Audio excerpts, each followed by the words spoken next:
All right, Joe Bulig, I am back from sabbatical and ready to make a podcast. How about you? Party time, back from my day job. Not a sabbatical, just normal.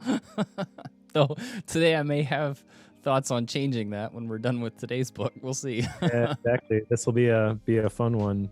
But I did notice during sabbatical, that's typically when I am poking around and wasting time on social media. And I see that you are doing a lot of live stream stuff, which is pretty cool.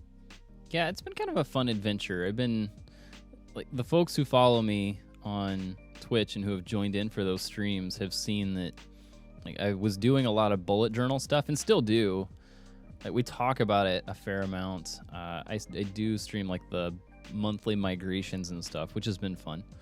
And at the same time, we've been exploring apps and note-taker tools. Actually, this past Monday, I announced and started setting up a new video course that I'm working on, but we actually started the process of setting that up live on the stream. So I saw that. Do you want to tease that? I am very intrigued by this title. So the course is called Working Without Apps. And the concept is that I've done so much to get off of like the proprietary tools. Like it started with me leaving Evernote, and I've moved over to a lot of like the plain text, plain picture file formats, and don't like being locked into things. So it plays off of that and plays off of me going to pen and paper with bullet journaling. So I'm basically moving down this path of not using any proprietary formats or apps of any sorts. And I continue to get lots of questions about it, and I thought it would be a cool topic to build a course around. So I committed to building the course. And once I did that, I needed to set up some of the stuff in Podia and such, which I use for the online courses. So like I was setting up some of that and doing some of the outlining and such. So I was doing all that live on stream. So it's totally backwards from what a lot of folks tend to do. It's like, oh no, I'm not going to share any of that until it's all done and out the door. We had a conversation about how to price the thing on the stream. So we did a lot for it. But anyway, all that to say, yes, I've been streaming more and more, it seems like. So yeah, fun times. I'm very excited to see where that course goes. And you were telling me before we hit record that you've got a easier way to view your live stream stuff. So you want to... Yeah, I saw this done by... This is not a thing I came up with, but I purchased the domain joebulig.live, and that domain will redirect you to the stream. And I saw Mike Hurley do it with mike.live. I saw Stephen Hackett do it with ismh.live. So I thought, oh, that's really cool. It was super. I think it cost me $3. Here we go. So anyway, if you want to tune in, if that's of interest to any of these, any of our Bookworm listeners, I've been doing those on Mondays at 1 p.m. joebulig.live. There you go. There's the pitch. Cool. I guess mine would have to be bobbleheadjoe.live, which would just be confusing. Yep. I attempted to purchase bookworm.live. Did you? But it's owned by somebody already. And they probably want like $10,000 for it. I think it was like $500-$600 or something like that. It's like, Domain squatters. Yep. Not a thing I'm willing to foot that much money for. Right. So unless you are, it's going to remain in their hands. It's cool. You've got a couple of follow-up items from our previous book. How did you do on these action items? Yeah, so the last book, The Minimalist Home by Joshua Becker, I had 3 action items. One of those was to walk through our house with my wife and just talk about the goals for each room. And I can't say that we did that per se. We didn't actually walk through the house and do that, but we have had a lot of conversations about the goal of the house and how do we want it to feel in terms of like the us spaces, as we were calling them. And that's led to, I wouldn't say any major changes as much as like mental shifts as far as like how we approach what we're doing. With like our main living space primarily. So that was a lot of fun to kind of work through with her, and it's led to kind of the process that we're now in where we're like maintaining that. and I would say it's been a positive. It's been a good process to work through that with Becky. So that was one. The second action item I had here was to minimize my wardrobe. I had 2.5 trash bags worth of stuff I pulled out of my closet, Mike. That's actually less than I thought you'd end up with, to be honest. That was the first gone through pass. that myself. Okay. So the thing here is that I haven't been one that keeps a ton of clothes anyway. And I have sort of a wardrobe. I shouldn't say. I have like 2 wardrobes, like 2 uniforms of sorts. Like I'll have a t-shirt with jeans. Sometimes I throw a sweatshirt on it, thus my outfit today for those who can see me on stream. And the other is jeans and a button-up. Like those are kind of my 2 uniforms, and I wear those all the time. And I cut back on a lot of the button-ups.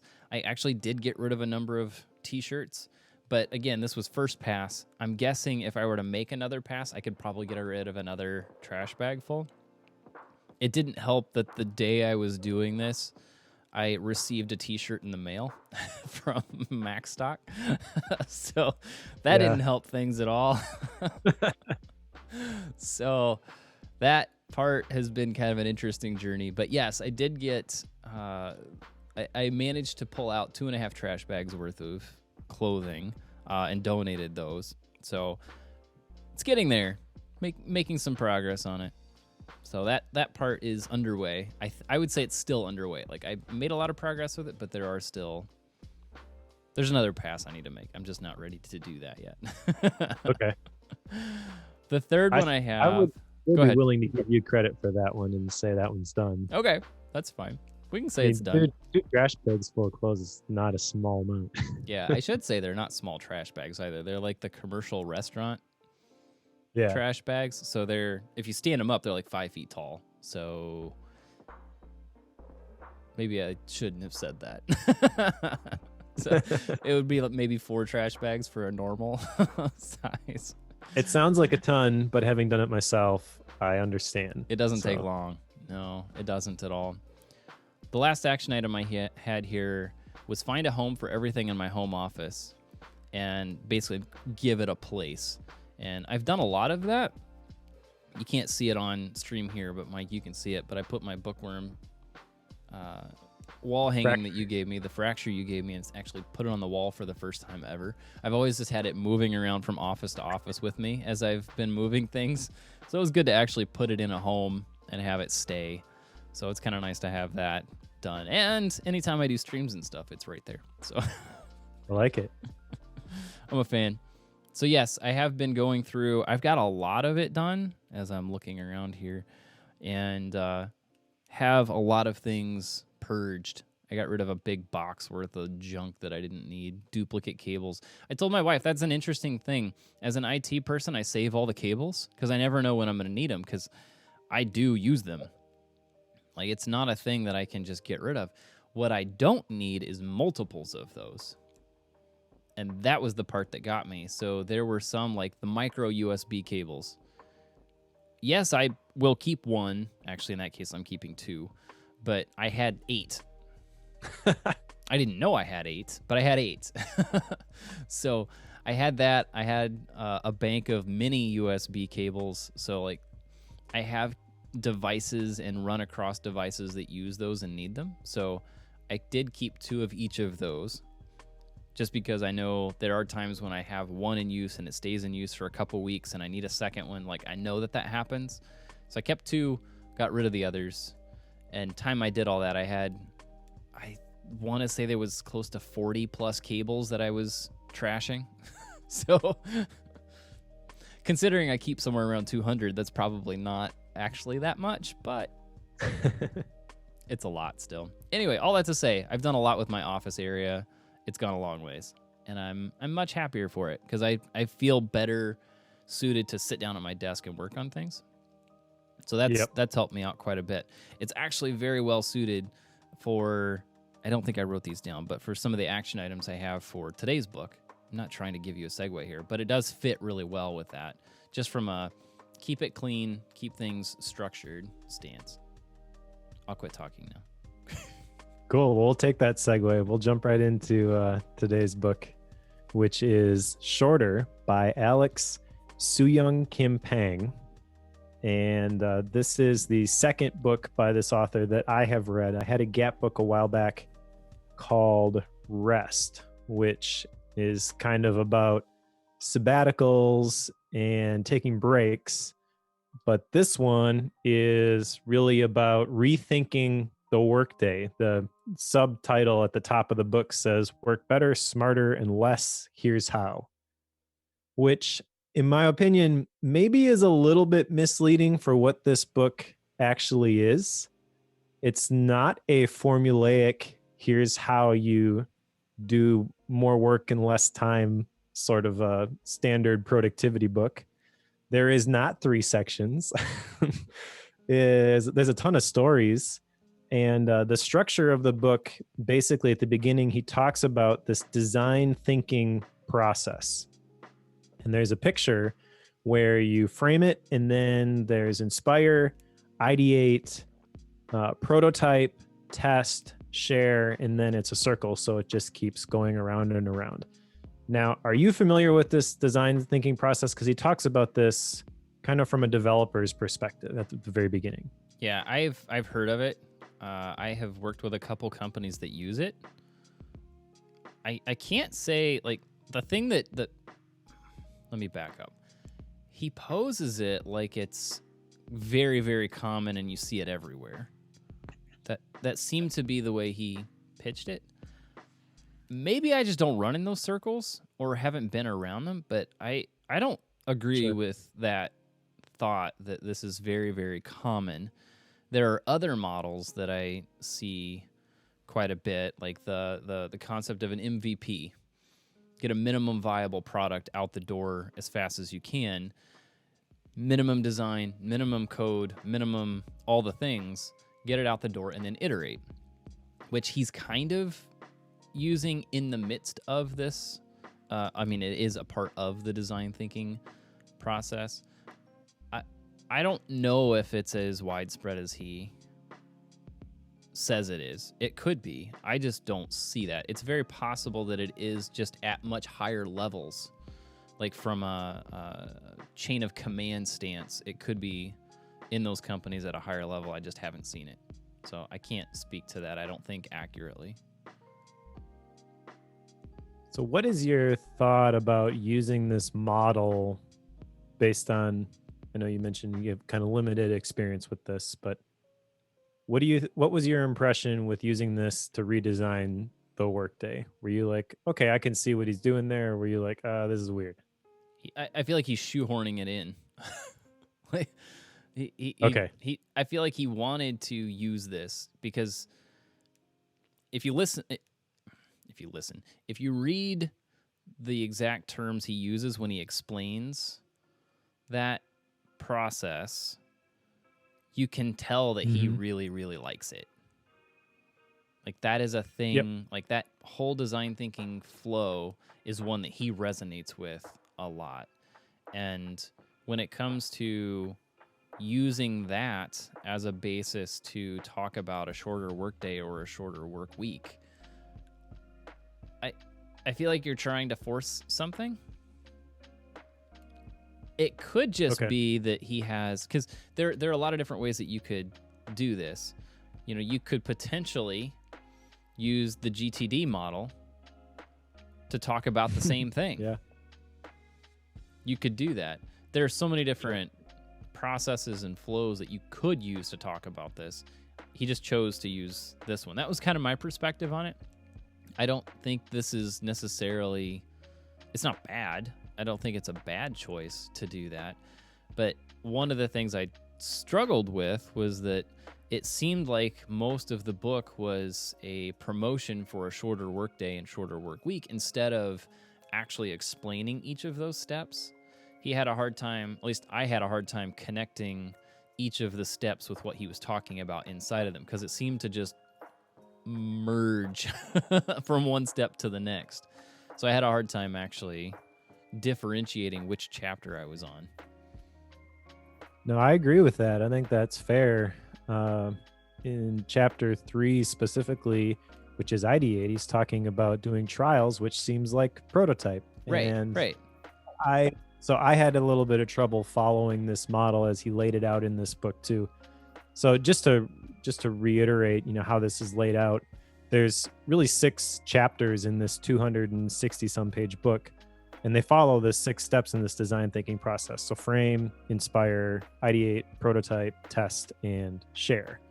And he defines them right at the beginning, and I'll explain his definitions here because I think this will maybe give you a little bit of his background. So when he's defining the design thinking process, frame is reflecting on the problem you really need to solve and the ways that you can go about solving it.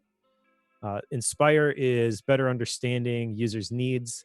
Ideate, use what you've observed and start generating ideas for products or designs. Prototype is building and identifying technical problems with your design. Testing is putting the prototype before users to see what they make of it. And then sharing, where you share the work and the story behind it. And he's basically saying in the whole first chapter, so we'll start here with number 1, frame, and we'll kind of break this down chapter by chapter. But in frame, he's basically saying that the problem is we work too much. And he uses this Korean word, which I really liked, gworosa. I think that's how you say it. It is the Korean word for working yourself to death. Right.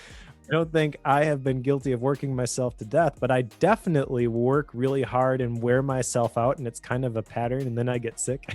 Yep. Yep. Just because my body shuts down, it's like I need a break. I'm done. And you're going to be done too.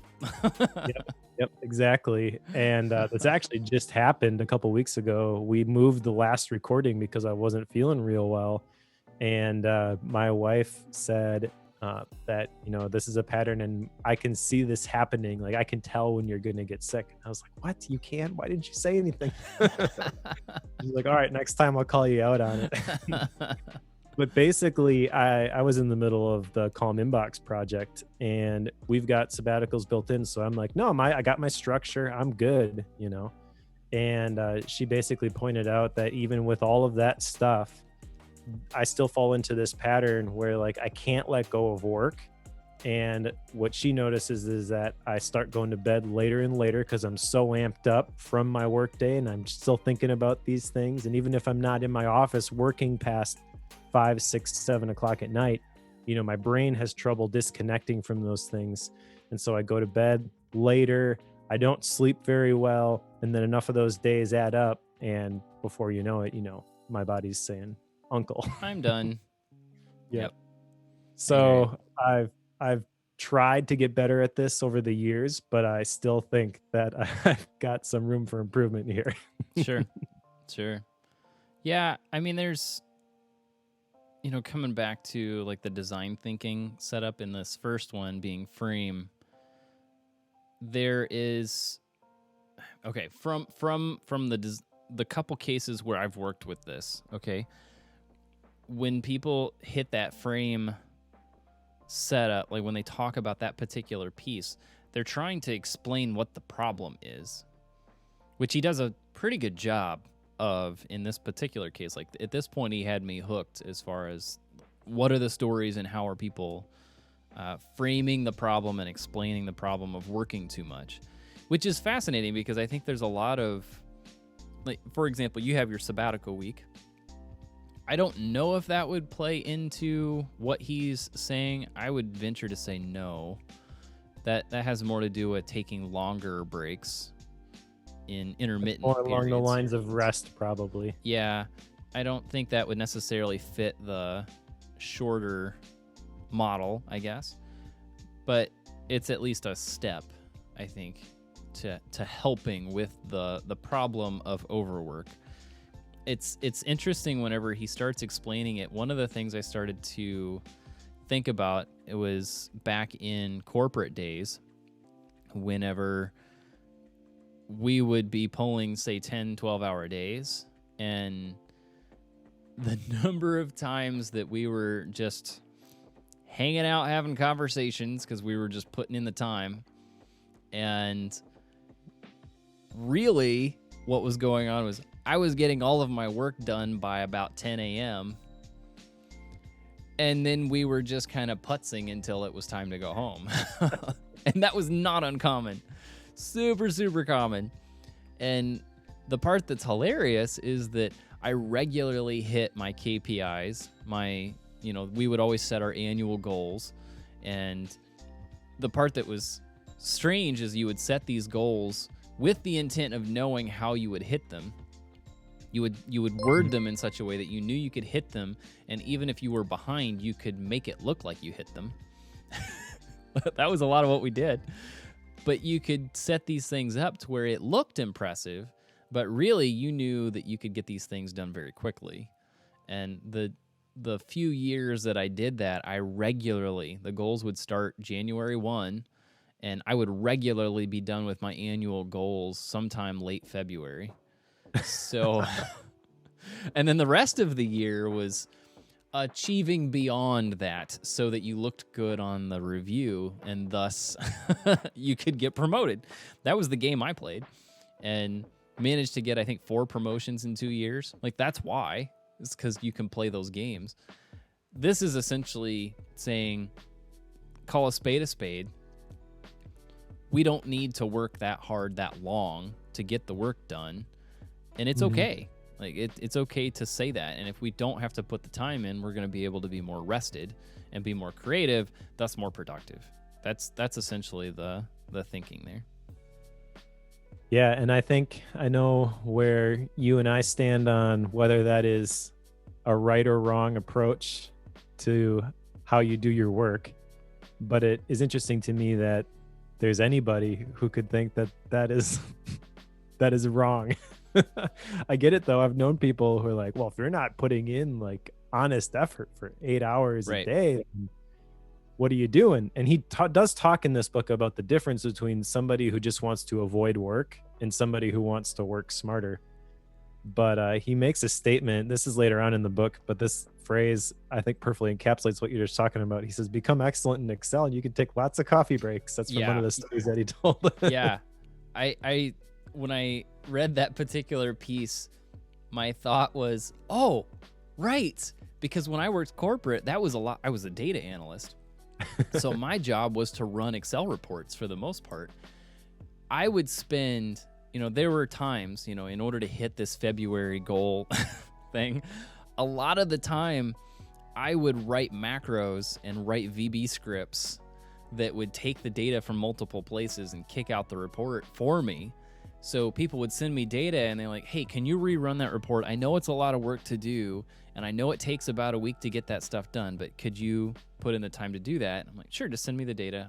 I'll dedicate some time to it. I'm not going to tell you that that's a 4-minute project for me, but that's what I did. Automate it all in Excel. So yes, whenever I tell people that, if you're going in data analysis, learn SQL and learn how to write scripts in Excel, and you'll have a lot of free time. And that is the difference with this book, I think, is that this is from an organizational perspective where a lot of the stories and things that he's telling in this book are companies that are embracing this shorter work week. So they're saying, if you can figure out how to do that, then just take the extra time off. Don't try to hide the fact that you can get this done in 15 minutes instead of a week. And that's important to call out here at the beginning. And I know that's going to be difficult for some people because they're going to read this and they're going to say, well, this sounds great, but there's no way my company would do that. My company is a junky corporate culture, and this is just the way things are, and it sucks, but I just got to deal with it. And you feel completely helpless. I'm kind of curious, what you would say to somebody like that, because I know you have been in those situations. Sure. I'm thinking specifically as somebody we both know who is probably going to make that argument. Like, what would you say to them if they were to read this and be like, well, that's great for you guys, but there's no way I can do any of this? Like, should that person even read this book? I think it's helpful to read. The part that's interesting to me and that I'm currently struggling with is because I was trying to figure out, okay, what are the action items I'm going to have for this book because, like, okay, for example, my day job, I'm an IT director at the church, and they have been implementing the things I left at corporate over the last couple years now. And we now do annual reviews. We now set annual goals. And these are things that I've been grateful I didn't have to do because we weren't doing that. But they're catching up with where all these things were 10 years ago. And we're learning that these things don't work. But we're a church and we're, behind on a lot of that. And I don't expect them to be up with the latest and greatest. Let's not use that word catching up, because that feels like we're making up lost ground. This is actually maybe going backwards, you could argue. There's that. But one of the things that comes with that is a culture of putting in the time and putting in the work. Yep. And coming from someone who spent many extra hours catching up from an infrastructure stance in our building to allow live streaming, I'm not in a good place, like, as far as how much time I should be putting in. I've put in way too much. And trying to scale that back below 40 instead of down to 40, the difficulty that I'm now seeing is if I want to back that off below 40, because I've experimented with this to some degree, there's kind of this air of, are you just not doing your job? Are you just neglecting your duties? Like, there's some of that. And I think that it makes it difficult to figure out what to do with that. And I mean, I can have a conversation with my superiors, and I could do that. I have a close enough relationship with them that I could probably explain this really well and get their support. The difficulty comes when a lot of what I do is fairly physical, like physically pulling cables through a ceiling or physically putting equipment on a stage and wiring it up. And there's a fair amount of time that goes into that, testing things.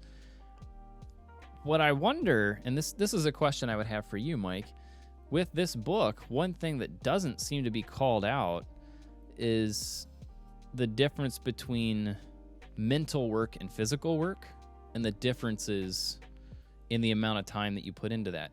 I'm thinking specifically of like construction workers who, it's not uncommon for 10, 12-hour days every day of the week. Yep. And I don't run across, maybe I just don't know them that well, but I don't feel like I run across a lot of people who are exhausted because of that. A lot of them tend to feel very fulfilled because they look at this building I made. So there's not necessarily the same feeling with that. So I'm curious, do you think there's a difference? For steel workers. Yeah. So I don't know. Maybe there's something there. Maybe there's not. Do you have thoughts on this? I am not sure that I'm qualified to speak to this, but I will say that there's a ton of stories in this book. So he does talk about a lot of different companies that do fall into the physical, you can't just automate this and make it faster, but still the company does better because they have shortened the work weeks. He talks about a bunch of restaurants. He talks about nursing homes, places where somebody needs to be on call 24/7. They just are not burning out their employees, and they make them work 4 days instead of 5. And that means they have to hire more employees. So that's the perspective that he takes, is like an organizational perspective, top down. You may have to have more people to cover all those shifts, but ultimately it's going to be better for your business. From an individual perspective, I'm not sure what to do there. If you are a construction worker and you think, well, yeah, I should only work 4 days a week, but the job is 5 days a week, I don't think there's a whole lot you can do at that point. I think with the knowledge work that he talks a lot about in here, a big part of that is creativity. And so there's more room for you to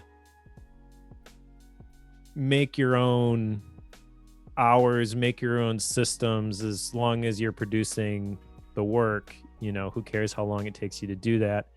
And there are definitely gains to be had there where I don't know, like it's not like you can just stop doing the work and then I'm not even sure how to explain this. I may have to severely edit this section. Sure. But coming off a sabbatical, I can tell you, for example, that like I didn't do anything that whole week.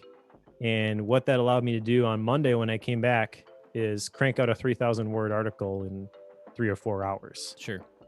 So the rest, which he does talk about later in the book, like having that day off, because he's advocating for the 4-day work week, really, that day off allows you to be more creative because your brain is doing all sorts of stuff behind the scenes, and that ultimately produces better work. I do think there's some truth to that, where if like you don't give yourself the space, you just constantly head down doing the work.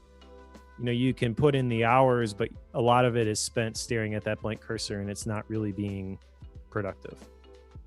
So there is, I think, some gains to be had there for knowledge workers, but even in my situation, I'm not gonna just like disconnect for a day and no one knows where I am. So I feel like a lot of the advice that he's giving you in this book, you do kind of have to temper it and figure out, what does this mean to me?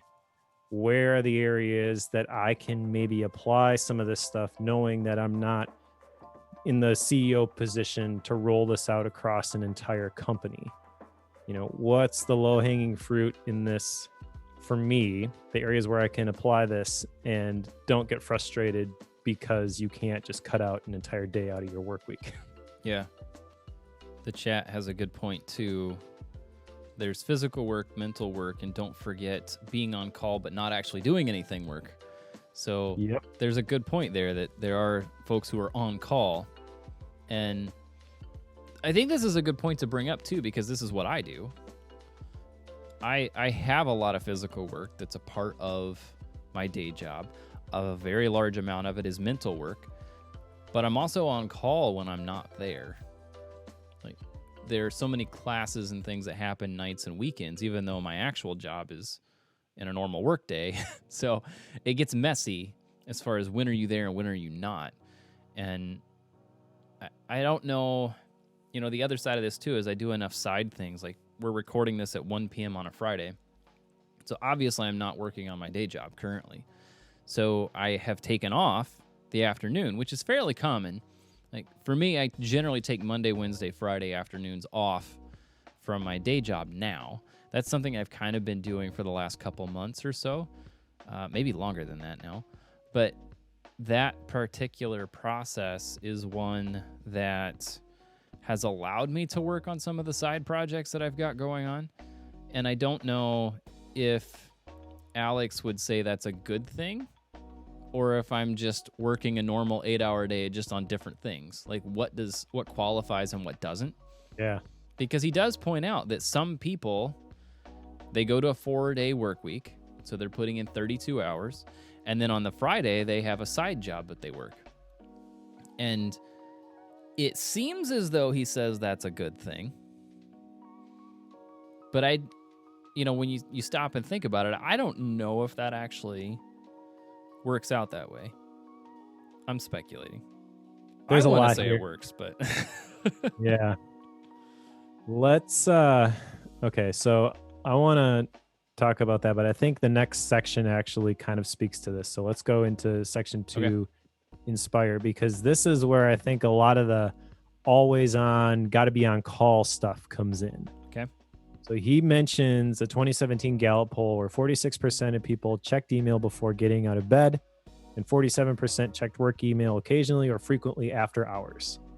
That is like being on call, and that is absolutely connected to things like burnout, recruitment and retention, issues with work-life balance, organizational sustainability, lack of creativity. Those are all things that he calls out specifically, like you should consider the 4-day work week if you are struggling with these things.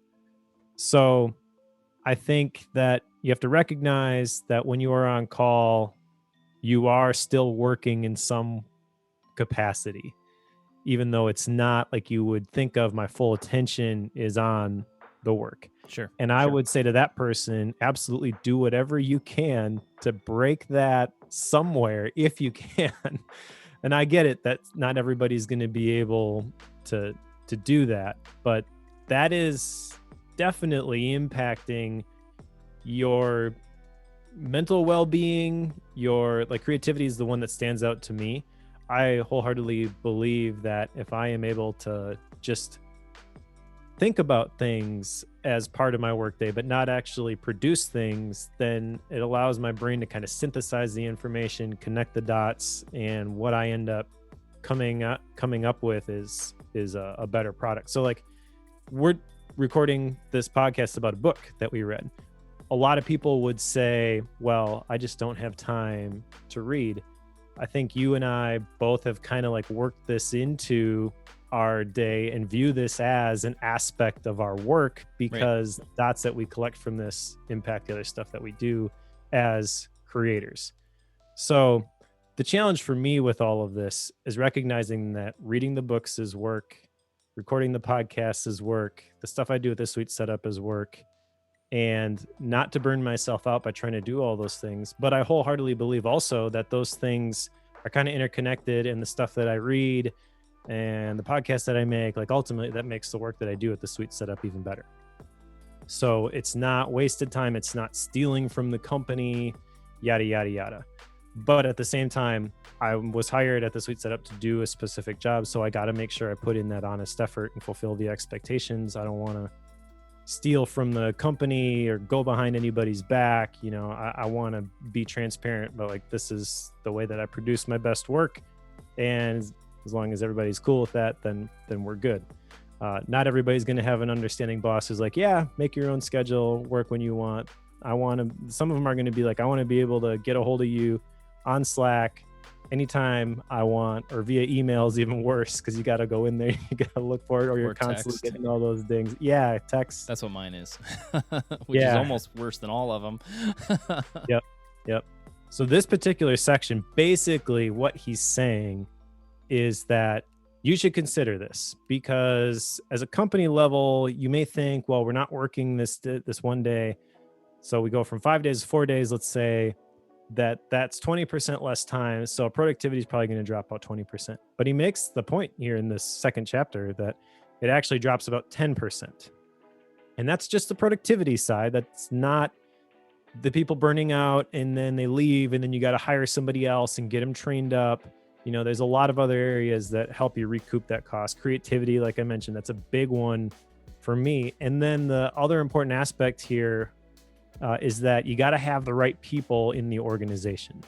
And he says shorter working hours is not about working less, it's about working better. I know people who have totally been in the I just want to work less camp. And that's not me. Like I said, I have trouble disconnecting just because I care so much about the stuff that I'm making. No one's forcing me to think about this stuff after hours. I just am because I want it to do the best that it can.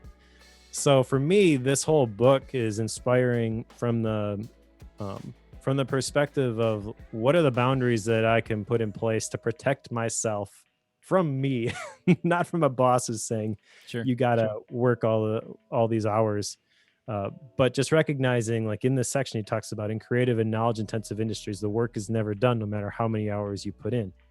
That's totally true. So we got to put a box around those hours, and then Parkinson's law kicks in. The work takes as long as you give it, you know, and by time boxing it, by forcing it into a smaller space, that helps it be more effective.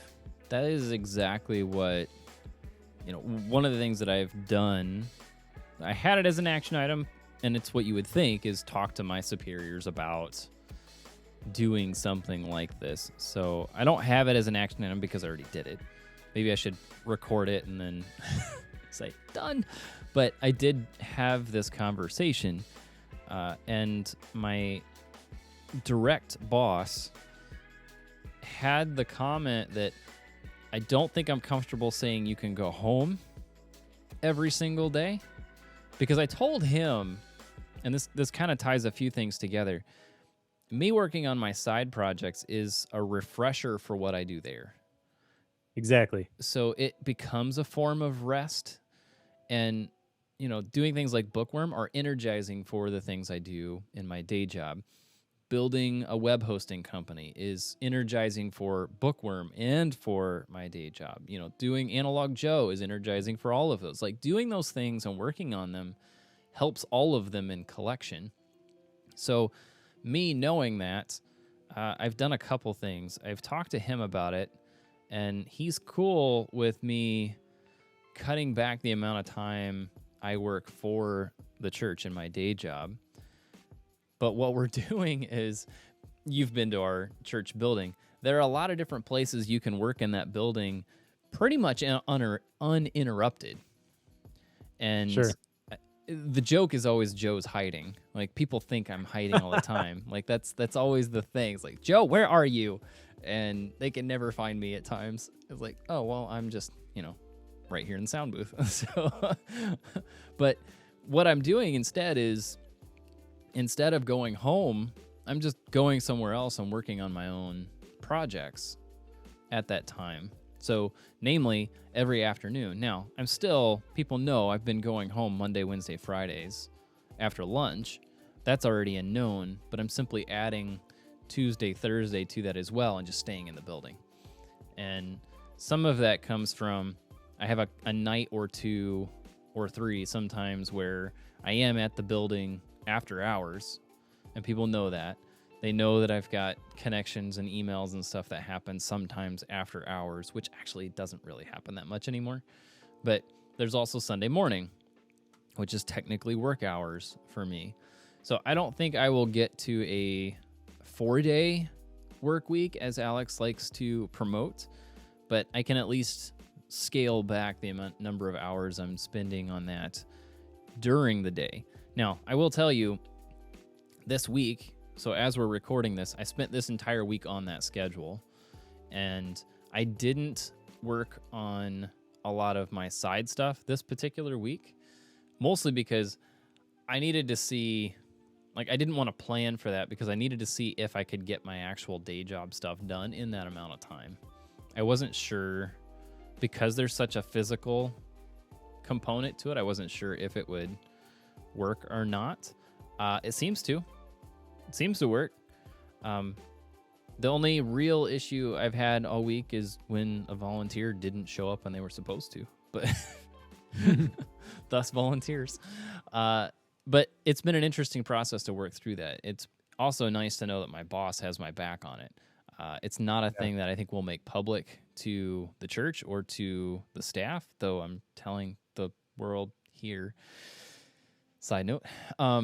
But I don't think it'll be a public thing mentioned at staff meeting or anything like that. It's just this is a thing I'm doing, and that's as far as it goes. Yep. The key for this is really, if you are in a worker position, you are not an executive, and you're not able to affect change throughout the entire organization. You have to get buy-in, and everyone has to think that what you are doing is fair. But that doesn't mean that it is not attainable, at least in some way, shape, or form. So he mentions that the 4-day work week is the thing primarily that he's focusing on, and the companies that have done that. But there are other ways to do this, like just shortening the workday from 8 hours to 5 or 6 hours, or another alternative that he talks about in the next chapter, number 3, ideate, is the free Friday, where people are still at work, but they're free to do exactly what you were describing, where you can work on your own personal projects. And he talks about at Google, they used to do this. I don't know if they still do this. Yeah, I don't know. Where one day of the week was just for your personal projects. And I know for a fact, not from this book, but from other stuff that I've read, that some really awesome innovations have come from Google based off of those free Fridays where people were just screwing around with their personal stuff. And then they're like, hey, this is an idea for YouTube or Gmail, whatever. What do you think? And then they're like, yeah, this is cool. And they roll it out to the entire company. So that is inspiring to me again, because my focus on this is like the creative benefits that can come from maybe rearranging my schedule a little bit. But like I said, I'm not going to try to cut my hours drastically either, because there is an expectation there with the Blanc Media team. Like, this is what we hired you to do. I don't want to go back on that. But ultimately, we've also talked about like, what is the kept promise indicator, the KPI? It's the quality of the stuff that I'm able to make. If I'm putting in 60 hours a week and the stuff I'm writing is garbage and the courses are no good, ultimately, is that a good thing or a bad thing? That's a bad thing.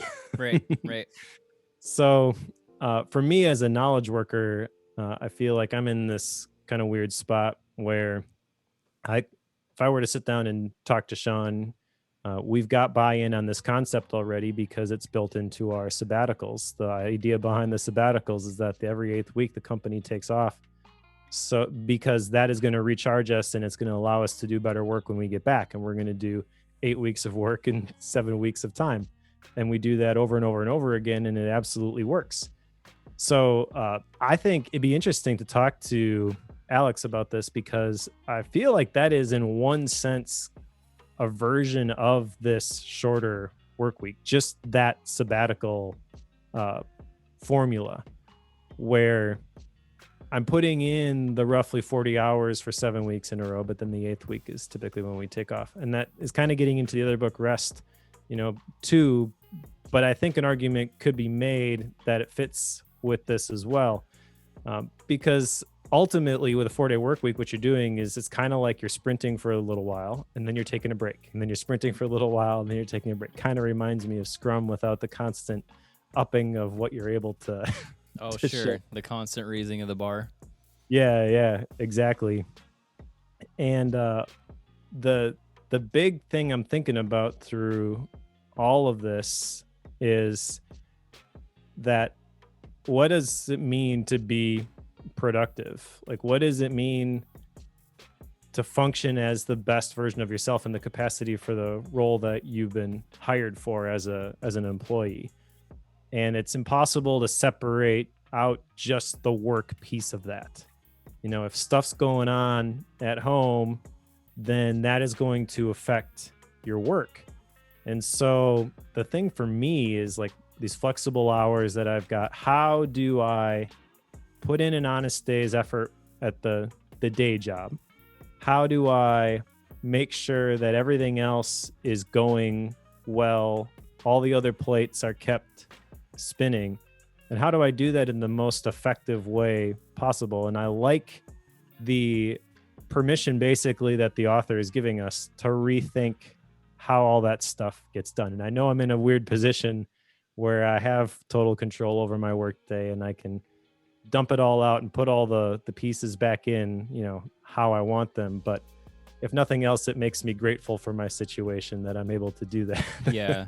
Because essentially, like, you could do a 6-hour workday and people probably wouldn't know it. Like, it would be possible to set it up to where, I think about that with if you're working remotely, unless you've got a company that has like the keep the green light on scenario, unless you're in that position and you're allowed to set your own schedule, people don't really know how much you're working anyway. So you could scale it back and just not tell anybody. I am not saying you should do that. Well, see, here's the to thing, you, Mike, or anyone listening to this. Here's the thing, though. What defines work? Is it just writing that I'm doing? No, I would argue it's all of the learning. It's all of the experimenting.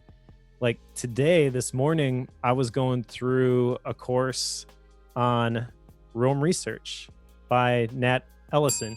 There it is. Just identifying different ways that people are doing stuff, because I am working on an article about GTD style task management in Rome and where does it fall flat, where does it really shine.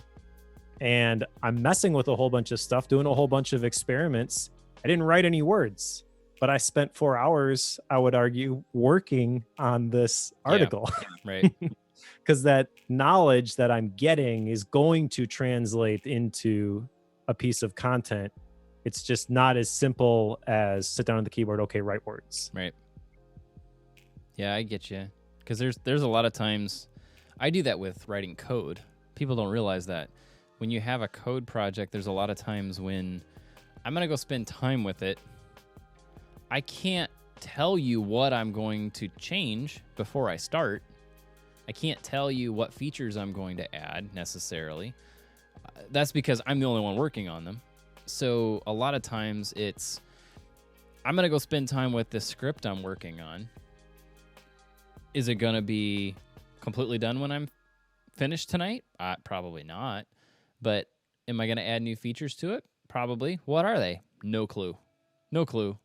I'll find out whenever I'm in the middle of it. The number of times I've sat down, it's like, okay, I need to make sure that whenever I get a kickback of information from a payment gateway, that it does X, Y, and Z. And I go and I set it up and I run it once just to see how it's going to work and see how I'm going to make an alteration. And I realize, oh, that button should change colors when you click on it, which should then trip off a few other UI changes. That way the user knows what's going on.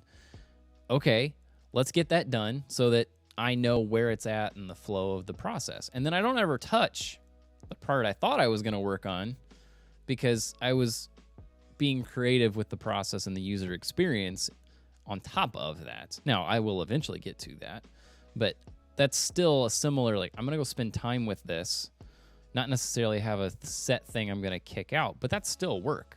Like, you're still going through that creative process. Exactly. And it's hard to measure the output from that. And in the past, I would have maybe thought to myself, well, I didn't get any lightning insights. I didn't write any words. So this was wasted time.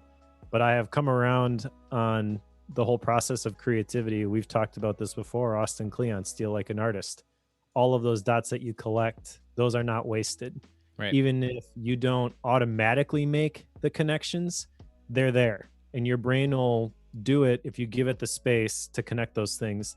And so that's part of my job, is giving myself the space to connect those things and shaking it all up and seeing what comes out. And so, I don't feel bad anymore about spending that time messing with stuff. I mean, you got to put limits around it again, because I could spend 100 hours testing out all of these different applications. And in the end, I'm back to whatever. So you do have to constantly be asking yourself, basically, like, what is the best thing to be doing right now? But as long as you have that approach and you have a company that understands that's part of the process, then this is pretty great.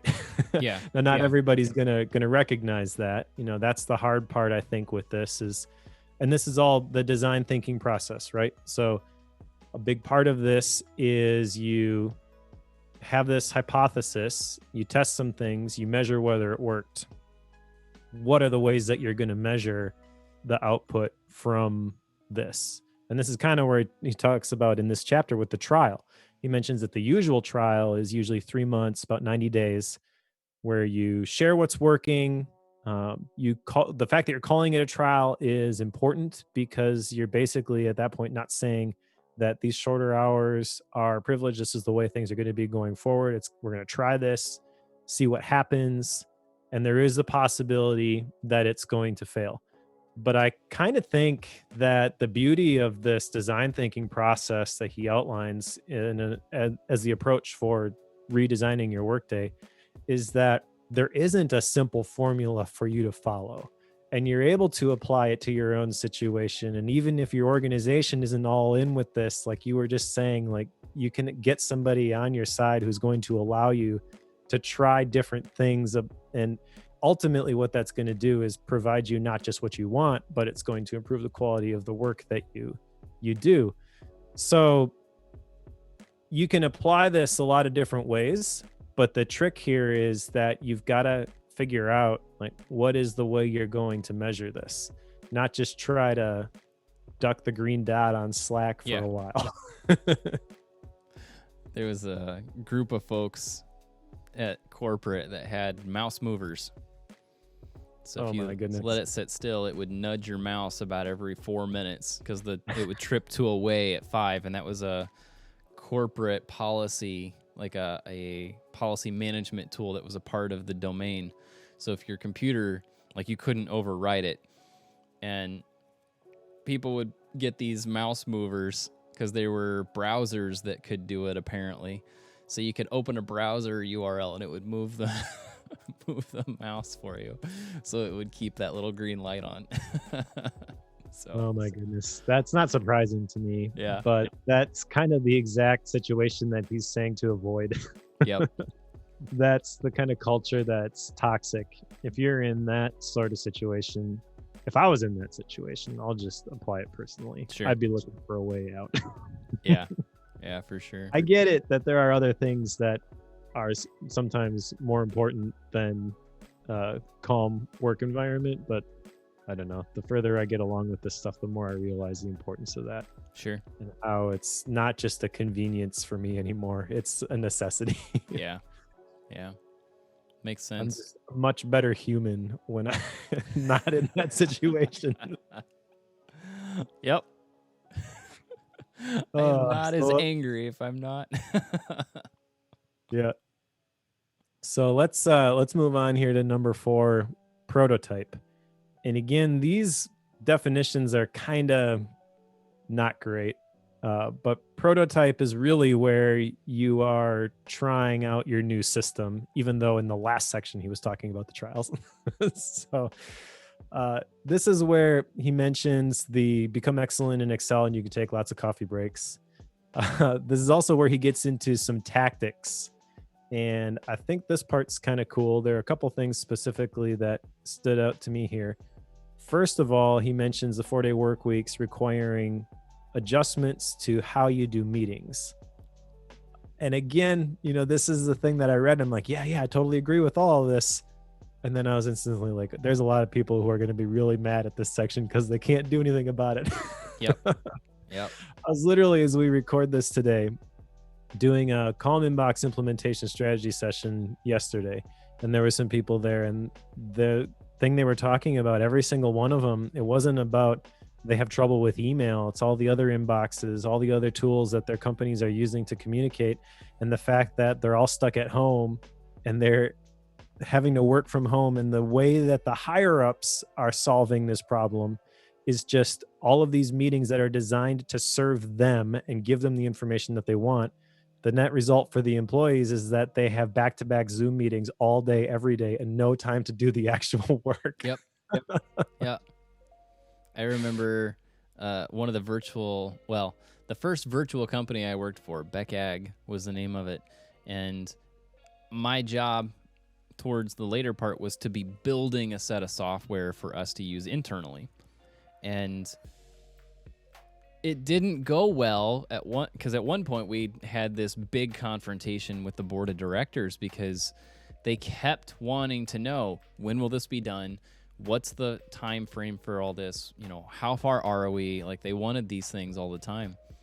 But instead of us putting together one call, say once a week, where we pushed all those updates, we met one-on-one with each of the board of directors every week. And they all had different levels of information that they wanted. So these calls, each of them could be an hour and a half long.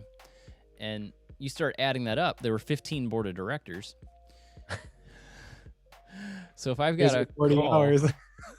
yeah, I couldn't get anything done. And the guy that I was working with, the two of us that were splitting up the work, like, forget getting any of it completed. Like, so at one point they had a big board of directors meeting. I think it was in Omaha, and we all flew in for that meeting, and they wanted us to do a great big presentation of how much we had got done. And I got up. I was the one that was ahead of the project, so I had put together a single slide that showed the timeline of what we originally projected and then how much we had actually completed. And then there was a lot of questions of why are we so far behind? We were only like a 10th of the way along from where we should have been. And they wanted to know why. I was like, well, here's my schedule. And I pulled up my calendar for the last 2 weeks and showed them. It's like, here's where my time went. I was talking to all of you. If I could stop talking to all of you, I could do that. How'd that go? How'd that go over? Well, it was a light bulb moment for them. They realized that wasn't actually being helpful because they didn't realize everyone else was talking to us as well. Yep. No one knew that they were all doing the same thing. So that one actually took us from the point of doing 20 plus hours worth of meetings down to a single 45-minute meeting in a week. And we got a lot more done after that. But I can only imagine like people right now in this COVID season who are in those scenarios that have all these higher ups that don't know, like they've never worked in these scenarios, so they don't know how to do this. So they're putting all these processes in place so that they can get the information that they need to continue doing their job, which is fine, but they don't necessarily see the ramifications of all the other people doing the exact same thing, and eventually leading to developers not actually developing, just updating on why they're behind schedule all the time. So yeah, it's a mess. Another issue with going from in office to remote work is that I learned this yesterday too. A lot of the companies and organizations never had a conversation about, okay, this is the way things will work now. And so the impromptu person-to-person meetings at the water cooler where you have a 2-minute conversation, hey, can you do this thing? Yeah, okay, I got it.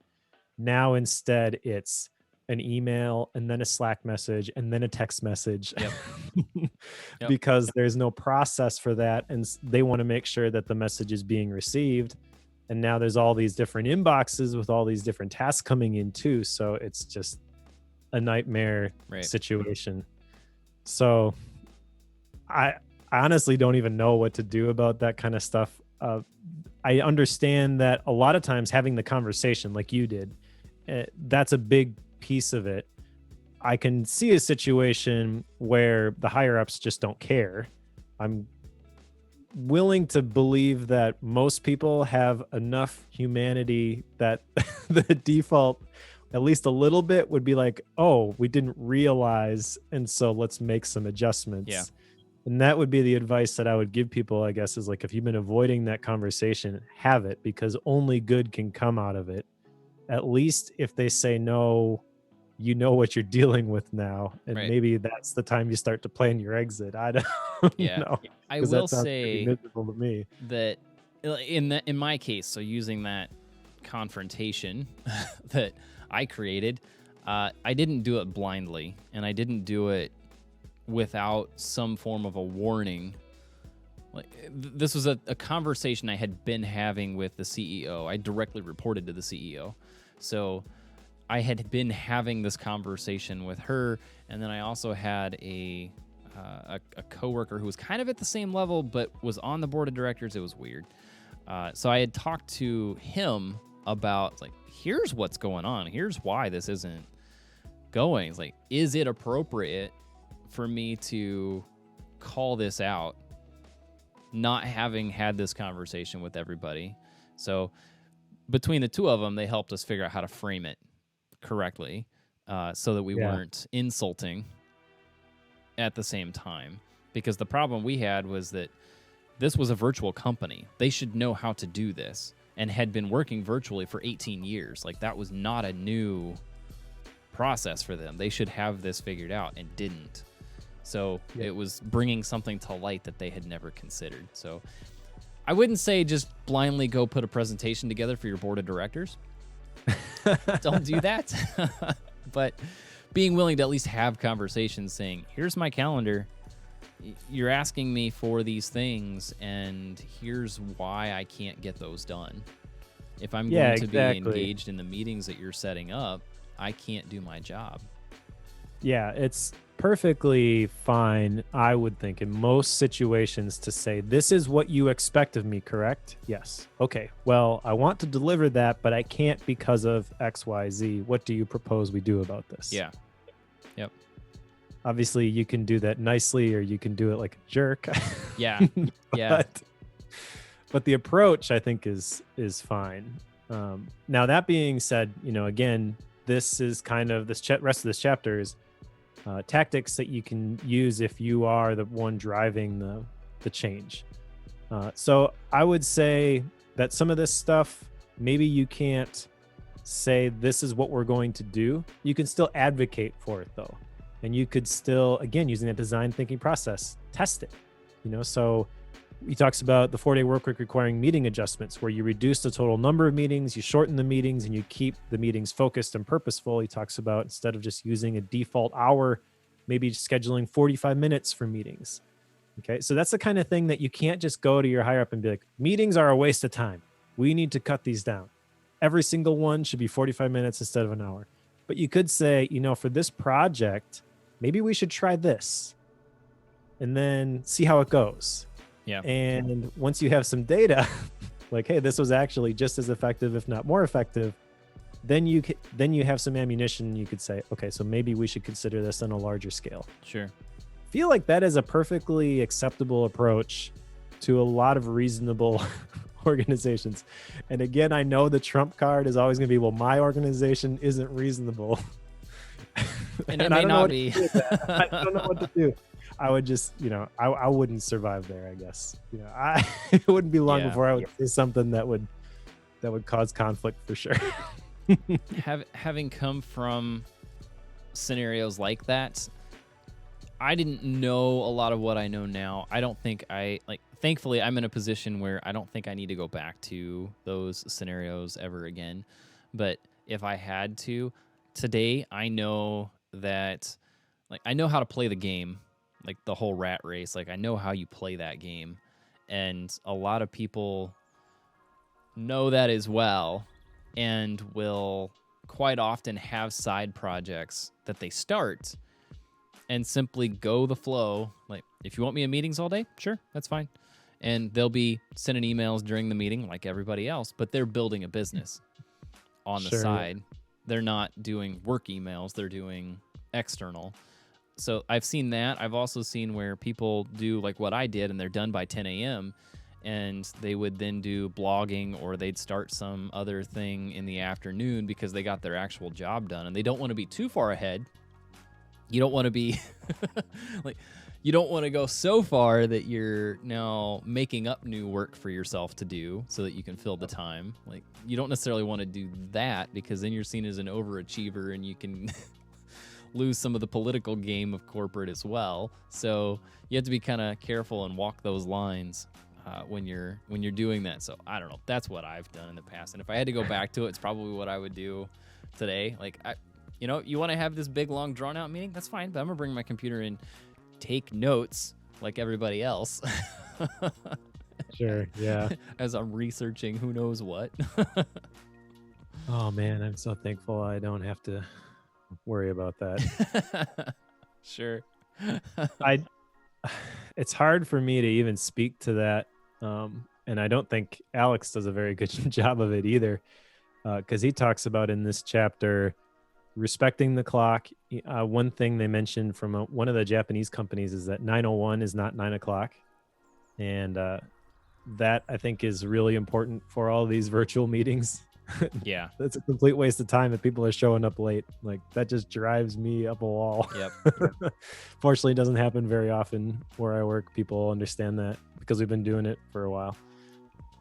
Another point he makes is that people value the things they make, including systems and processes, more than those that they don't.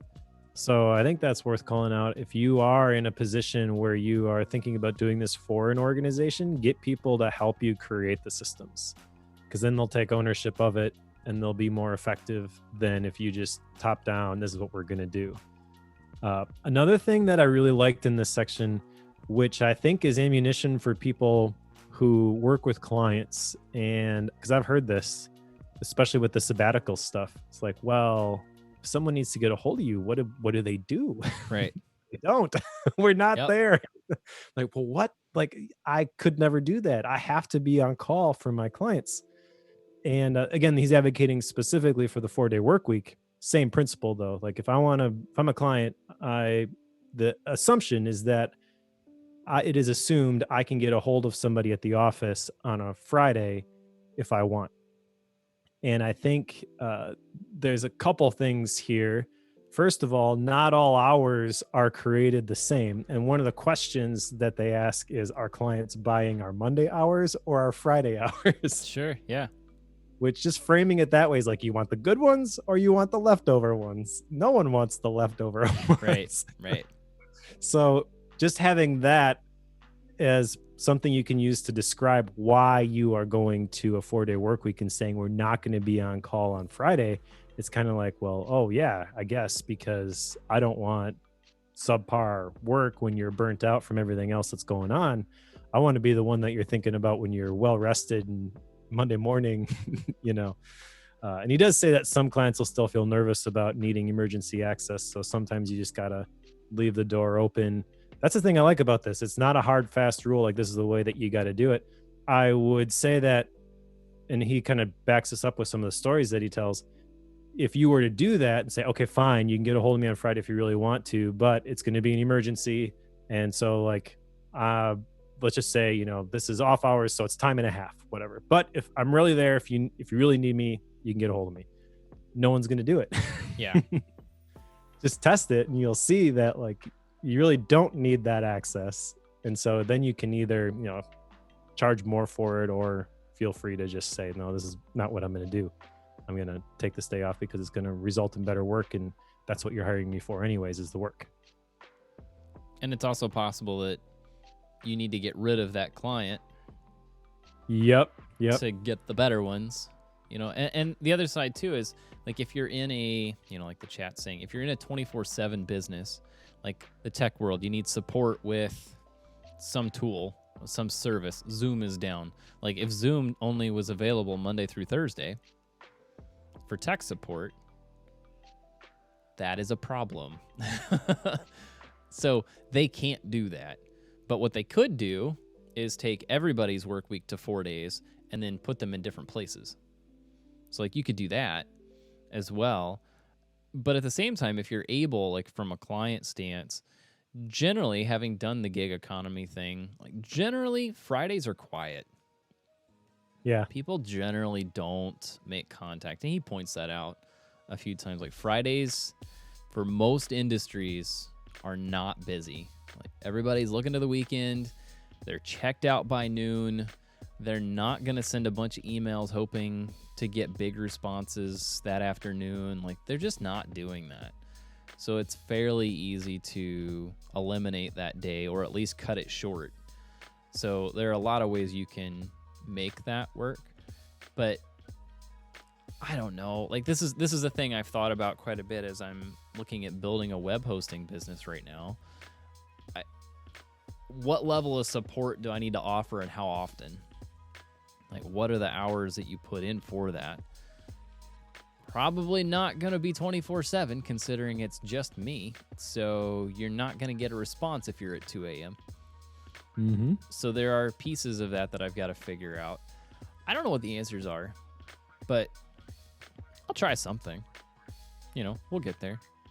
You know, sometimes it's easy to do 24-hour turnarounds on those things, but I don't know.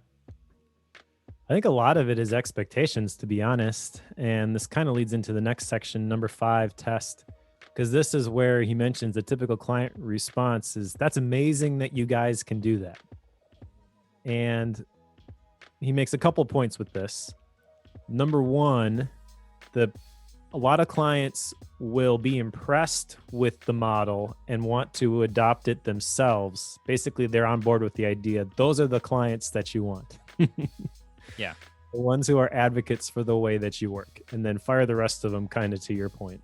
Right. Which right. is scary. But the limiting belief here is that I need to be able to respond right away or my clients will leave me.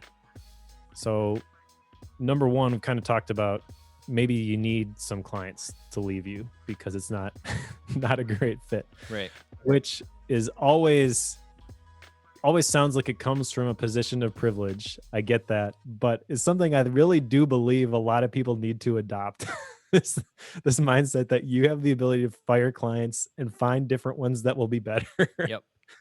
The other thing is like the response. It's amazing you guys can do that. I have heard this with the sabbaticals that we do. And I know that it can be scary to communicate this to clients, but you could argue that we are in the position selling the courses that we sell where we should have somebody on call 24/7 to respond if someone's having an issue logging in, whatever, to the thing that they bought. We don't. We still take the sabbatical.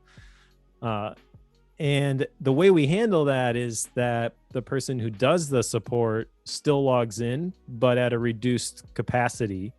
And so the response time is going to be slower, but you will still get a response that week. It's not like ghost town until Monday. Sure.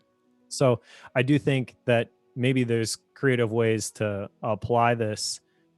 But also, I think the lesson to be learned there is like, you could make the argument that we should have somebody 24/7. And the fact that we've been doing it now kind of proves that you don't need to. So think about your situation. And really, that's the whole idea behind this book is challenge everything that you know. Don't assume that things have to be the way that they have been. Shorter work weeks you have to go into it thinking that this is a possibility, and then tinker with things and figure out how can I make this work. But if you have that approach, I think that it is possible more often than not. And maybe it's possible for every single situation. That seems like a very general statement, but I think it might be true. It's impossible to prove. But I would wager a guess that in every single organization, there is a way to do this. Sure. Yeah. Whether it's known or unknown to your superior, we won't say. Yep. Or to yourself. And that's the thing is like, you have to assume that you don't know everything. If you assume that you have a whole bunch of prior knowledge about the way things work and your situation is unique, you will always be able to prove that true. Sure. Yeah. I think one of the things I want to test, because I'm shortening my day job down currently to see how that plays out. But something else I'm doing, and I'll reiterate this later, but I'm taking advantage of my ADD brain and combining it with this concept. And what I'm trying to do, so I have essentially 4 side endeavors that I do. One is, I just call it Joe Bulig. So it's like the blog, any YouTube videos, the Twitch streams. So those kind of fit into one category. I have Analog Joe, the membership site. I now have Grithix, this web hosting business that I am working on, and I just blanked on the other one. How did I do that? Analog Joe? I said that. This is bad. This is when you have too many things going on. Did I just combine things I shouldn't have? Oh, bookworm. Duh. That's why I couldn't think of it. I'm in the middle of it. So there's those 4. And one of the things I'm trying to do is I split out the different types of tasks that I do. Writing, recording, video editing, actually streaming, putting together webinars, social media. Like those are all things that I split out. And normally when I would do that, I would give myself around an hour and a half for each of those tasks whenever I did it. But whenever I put them into the calendar, I've been trying to like schedule this out. And when I did that, I gave myself 30 minutes for those tasks when I would normally give myself 3 times as much. And I haven't started this. I don't know if it's of any feasible nature at all. But next week, I'm running that experiment. I think this is kind of what he's getting at with this design thinking process. And I have a point to make about this whole thing when we're done here. But I want to experiment shortening the individual blocks as well. I'm curious to see if shortening the block speeds up the movement that I have in those and makes me a little more productive in that. Knowing that if I only have 30 minutes to write an article, or at least write, will I do that as opposed to knowing I have an hour and a half? Am I more apt to be more focused during that. And knowing that I've only got 30 minutes, and then in 30 minutes, I'm going to shift over to a completely different project and a completely different type of work, my ADD will just snap over and jump into that. That's my theory. I don't know how well that'll hold up, but I'm playing games with myself. We'll see how it pans out next week. Nice. Oh, I love that. And I think that's kind of the important thing from all of this is to tinker with things. My action item from this book actually comes from this chapter because they talked about in one of the stories building into the workday, because again, advocating for the 4-day work week, that Fridays were the life admin day. And I like that approach. I don't think I'm going to try and build it into a single day. Like this is when I'm going to get caught up with everything around the house. But I do like the idea of reframing that instead of like after work, I'm doing my personal stuff. How can I build that into my workday? And I have been starting to get up a little bit earlier and do the focused writing stuff at the beginning of the day, because that's when I'm most creative. That's when stuff just kind of flows. He talks about creativity in this section too. So that was something that I've already been working on. So I didn't write it down as an action item, Sure. but kind of reinforced it. Like understanding how physically draining knowledge work can be, and then designing your schedule in a way where you put yourself in the best position to do the things based on your biological prime times, basically. Recognizing that I do write a lot easier in the morning. So just building that into the routine every single day and not wasting those golden hours, for lack of a better term, by doing other stuff during that time. And then cranking out the words in the morning, and then in the afternoon, that would be kind of admin time anyways. So that's when I can do some of the life admin stuff, and my brain is still going. It's still thinking about all these different things, because this is really the point here from the creativity section, is that the 4-day work week boosts creativity, improves problem solving capacity, provides more time for those creativity boosting experiences, and it fosters an innovation mindset in the organizations. And I think that's just because he's got the space to connect those dots. Well, it's kind of like the Cal Newport productive meditation thing. Like I can take the dog for a walk and be thinking about something and get inspired. And now I have the solution when I come back home. So kind of the mode switching, like you were talking about. And on one level, you could say, well, you're not working at that moment. But I think if I do it right, I still am. Yeah.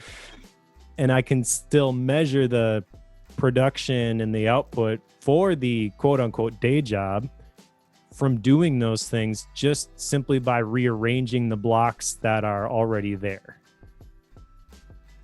I will say this, the concept of shortening I shouldn't say the shortening of those time blocks that I'm talking about come from reading this book.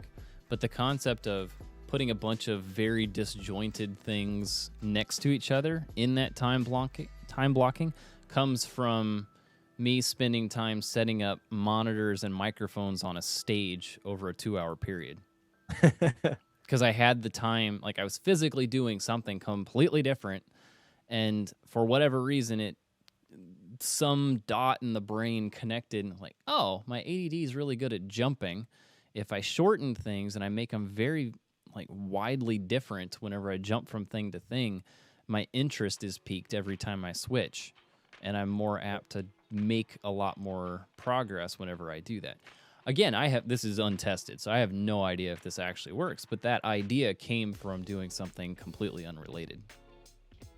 I think that's true. I think you will find, if you are able to measure that in any way, shape, or form, that is a productive approach. I also think that switching things up like that keeps things fresh, keeps you engaged, and is directly connected to, in the last point I want to talk about from this section, the less absenteeism, which are essentially sick days, but a lot of times those sick days are not actually sick days. Right. In my experience, people just don't have the energy, so they're like, I can't bring it today. I'm going to use a sick day. Right. And he mentions that these 4-day work weeks, because it gives you the space to connect all these things, be more creative, yada, yada, yada. That one of the companies where they measured this, their absenteeism dropped by 75%, which is not a small, not a small number. They don't say specifically what it was before and after, but I got to think that ultimately this is saving the company money by switching to this 4-day work week. He also kind of mentions, to the earlier point on page 200, that these unsolved problems that are fresh in our minds get more attention from our creative subconscious than problems that we work on casually or we tried and failed to solve a long time ago. So that's why that space and the time to just let your brain noodle on these things is so important. The next and last section here is number 6, share. There's not a whole lot that I really want to talk about here. This is where he kind of summarizes the new work paradigm, where leaders define problems, everybody solves them. Focused hours beat long hours. Boundaries are good. Attention is social. Ask questions and find answers. Communicate openly and intelligently. Never stop evolving. All that kind of stuff. But he does mention here that entrepreneurs are more likely to deal with serious mental health issues like burnout, anxiety, ADHD, and substance abuse. And I thought this was interesting. I wonder if you define yourself as an entrepreneur. And also, I think maybe it's possible to have an entrepreneurial mindset, even if you are not a true entrepreneur running your own business, so to speak. Yes, to both. So I do identify as an entrepreneur, and I think it is very possible to do that without running a business, simply because you have a tendency to look for ways to make money off of different endeavors, and that endeavor maybe just changes so often that it never becomes a full business. And I think that's totally fine. People like doing that. I have friends who, every time I talk to him, which is, maybe every 3 or 4 weeks, has left the thing he was doing to make side money before and is now doing something different every 3 to 4 weeks. Like, yeah, it's just crazy to me. Like, I feel like I move very quickly, not in comparison. So, but I mean, it's very true. Some of the downsides that come with that. I think the difficulties come when that is your main source of income. Sure. I think that's where a lot of that comes from. It's partly why, we had this conversation on, was it Focused at the time, or was it still Free Agents? Whenever I joined you and Sparky, and we were talking about me leaving the free agent world and going back to a full-time position, and like, why did that happen? And I think that's part of why I did that, was to let go of the stress that comes with trying to make sure you're providing an income and having something a little more stable, and then being willing to use what you were doing as side income as well. It's partly why I made that move. From a mental health stance, it was a positive thing I needed to do. I think that's a lot of what he's sharing, like the difficulties that come from not doing that. And when you are 100% as an entrepreneur, like, that's where the need to go 80 hours is coming from, because there's the stress of, I'm not going to make enough if I don't work this long. Yeah. So I can definitely see that. Yeah, I think I would define myself the same way. An entrepreneur, maybe not the person who is running the company, but still the big takeaway is watch out. Yeah. Because the personality is just keep going, nose to the grindstone, just keep cranking, just keep hustling, And the big takeaway from the book for everybody, I think, whether you define yourself as an entrepreneur or not, is, and this is really what he hammers home in this last section, you have to be willing to rethink everything you assume is an absolute truth, including the 5-day work week. So I don't know. There's not a whole lot here. Like I said, this is kind of the summary of everything that he's talked about. He's made his case. He's told all the stories. And at this point, he's just like, okay, so this is what I told you. Now be willing to change. Go therefore and do it. Yeah, exactly. Pretty much. which is easier said than done, I know.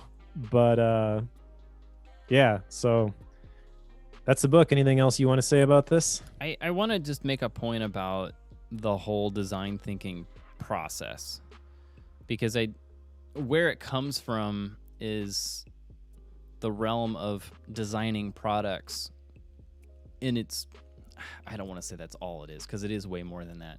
But the places where I've seen it do great things, and I don't know if they still do, but at one point Apple used this with some of their products. Sure. And at least that's the way I understand it. And if you look at it from the stance of designing products or designing a graphic or a website or something that is classic design, this process works really well. So you're framing the problem you're trying to solve, or the problem people don't even realize exists. You're showing why there is a problem. You're inspiring somebody to do something about that problem and showing how you can solve that problem through the ideate process, which is coming up with what are the potential ways to solve that problem. Is it how it fits in your hand? Is it how the balance of it is? Like, you're trying to come up with what could make it a good thing. Then you prototype each individual component of that. And once you have those each individual prototypes, you test each of them to see how they're going to work and share the results of those. That's the flow of that design thinking process from a product stance. And I think that works really well when you're trying to design something like that. I know that I can't say that I followed this exactly, but I tend to use a lot of these steps whenever I build things with wood, whether it's a piece of furniture or molding or putting in a flooring. Like, you tend to use these steps when you're trying to figure out how something should fit or how you're trying to build something. So it works really well in those scenarios. I don't know how well that translates to thinking processes. Your life as a product? Yeah. How well does that translate? Yeah. I don't know. Seeing how he tries to shoehorn his shorter workday into this process, there's a lot of bleed over between these steps. Like, prototyping and testing are kind of the same thing in this context. Ideate and inspiration are kind of the same thing in this process. Yeah. And that's not true in a traditional design sense. There's a very clear delineation between those. But I don't think I've seen that with the way that he presented this. I'm not trying to jump to style and rating. It's just kind of this, I don't know how well this fits here. And I don't know how well to recommend that process for thinking systems. No, I agree. And I had the thought, and I grabbed the book from the bookshelf, his previous book, Rest. I was thinking, what sort of approach did he take in this book? And this is very different. This is almost the traditional 3-part, where he's talking about the problem of rest, the science of rest, and then that's kind of the introduction. And then there's 2 parts: stimulating creativity, sustaining creativity. And so I kind of wish he had taken that approach with this one. I agree with you that it doesn't fit real cleanly into this design thinking model. But I do like the idea of your life as a product. I do think lifestyle design is a very real thing. And so I'm not quite sure what to do with this. I guess move to action items. That's fine. I'm looking at my shelf up here. I have a book. Is it called Lifestyle Design? It's something along those lines. I can't find it. I'll have to hunt it down when we're done here. I have a book that's about that concept where you use design processes to build a lifestyle, essentially. Okay. And it's a kind of a cool concept. Gosh, why can I not see this? But it's an interesting concept. I'll just say that to do things. It's basically intentional living is essentially what you're talking about, and using design principles to put this stuff together does seem to work. don't know that this one does. Sure. Okay, I'll quit. All right. So what do you got for action items? So I have the one that's already done of talking to my boss. And so that one I've kind of started. And then shortening my work segments for the side things, which is only because I've shortened that workday. So trying out those two individual components. Outside of that, I don't know that I'm doing much. I think there's potential to have like follow-up action items once those are complete, but I don't know what those are currently. So that's where I'm starting. Okay. How about you? I've got one official one. Like I said, I'm kind of in the process of redesigning my workday anyways, where I'm doing the high priority writing at the beginning. And part of that is because we've shipped Calm Inbox. I don't have a product I'm working on right now. So I'm trying to get back into a regular writing rhythm. And I've got a couple big articles that I'm working on. So that one's kind of in progress already. It's not really official. Sure. The other one that I did jot down as an official action item was to build my life admin into my work week. Typically right now I get so focused on work tasks, and there are pockets of time I know where it's like I should be working right now and I feel that pressure and I just don't go do the things that I should be doing, and then everything adds up on like a Saturday, and instead of that being a rest day, I got a whole bunch of home related stuff that I got to do. Sure. So I'm kind of thinking through like, is it possible to work all that stuff into my normal workday and have that overlap, where I'm going to take the time to think through things. And at the same time, I'm doing chores around the house, taking the dog for a walk, whatever. I kind of think that there is the possibility to tighten all this stuff up together. So I'm going to try to do that. Cool. Sounds fun. So, all right. Style and rating. rating. Yeah. So I don't know what to do with this book. On the one hand, I love the idea of lifestyle design. I see what he's trying to do with design thinking process. I feel like I should get it more than I do, but I don't. There's a lot of bleed over here.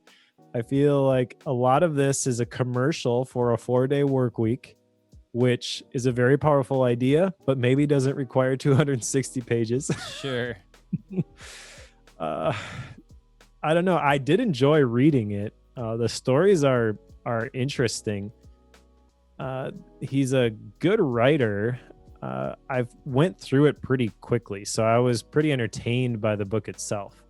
I do think there is a possibility that if you're not the CEO or C-level type employee in your organization, especially a bigger organization, you're left kind of with, well, this sounds great, but how do I actually do any of this? So I'm not sure that it's something that everybody necessarily should read. I get why Michael Hyatt liked it. Yeah, for sure.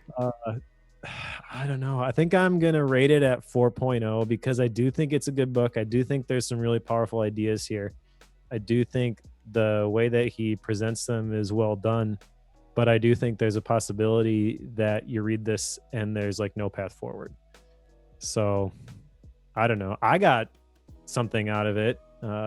And I think that if nothing else, the understanding the idea of a shorter work week, how powerful that can be, and then just looking for opportunities to champion for that, even that alone would provide benefit to a lot of different people, but I think it would be limited. Sure. I found the book, Designing Your Life, How to Build a Well-Lived, Joyful Life. This is by Bill Burnett and Dave Evans. All right. If you can see that on stream and such.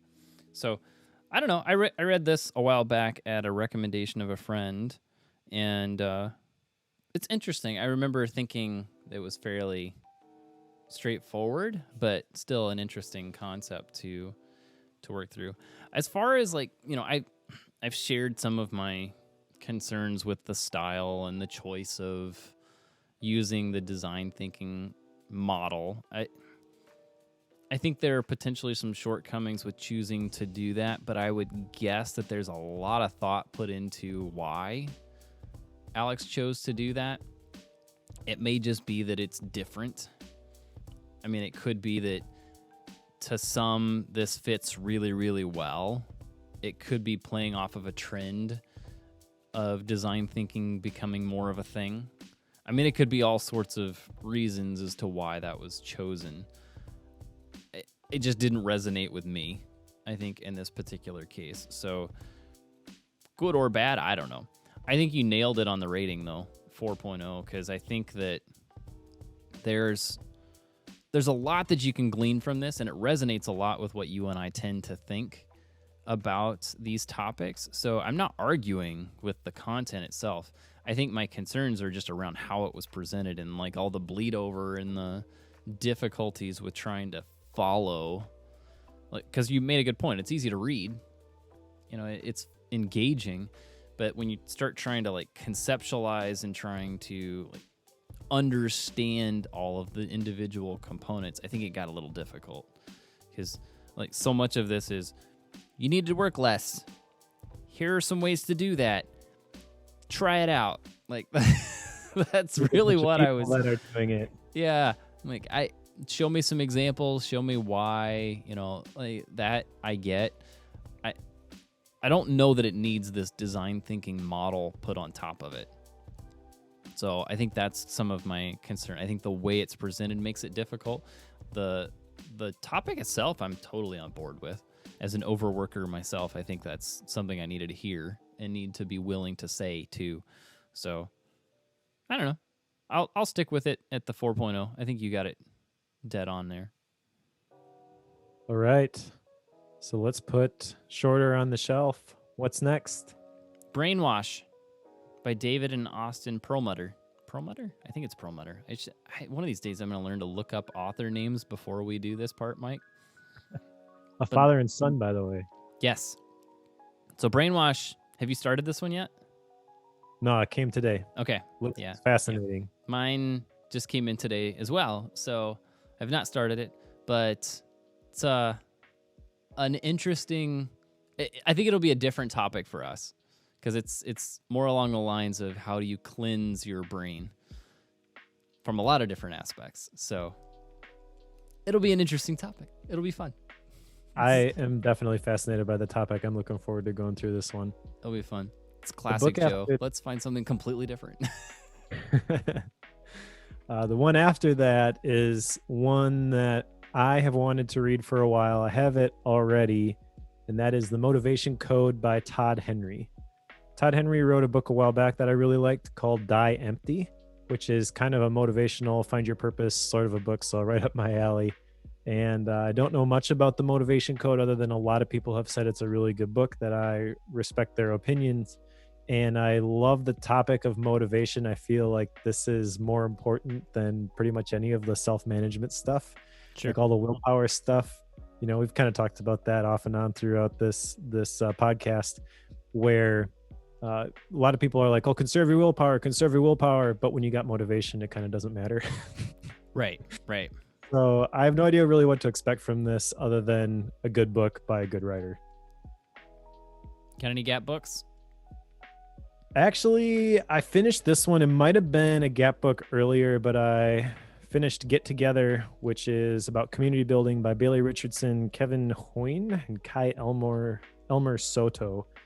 It's a really cool book with a lot of visuals and a lot of thought-provoking questions about how to build the communities for things that I do, like Bookworm, for example. So we'll have to have a conversation about this one, I think. Sure. Once again, I have no Gap books, but I've been making more time for reading too. Like this one I finished quite a bit ahead of time. Normally I finish them like the night before or day of. That happens more than I'll care to admit. But I finished this one earlier in the week and have just been kind of without a book for a few days.